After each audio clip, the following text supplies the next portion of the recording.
Hello, in front of me I've got SsangYong Rexton. In this video I'll show you how to navigate through instrument cluster display. In the beginning, take a look at the steering wheel.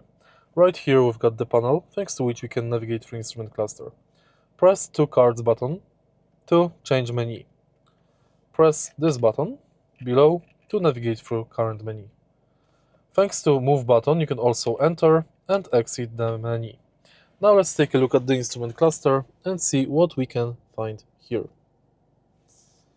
Firstly, we can find trip info, pressure, range, fuel, driving A, driving B info, departure, and clock. Next, we can see digital speedometer in many options. Next, we can find assistant menu, radio menu, compass, and settings.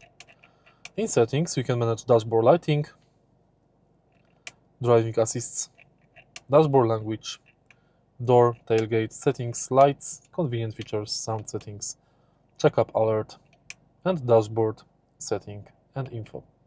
In the end, we can reset it all. If you find this video helpful, please leave like, comment, and subscribe.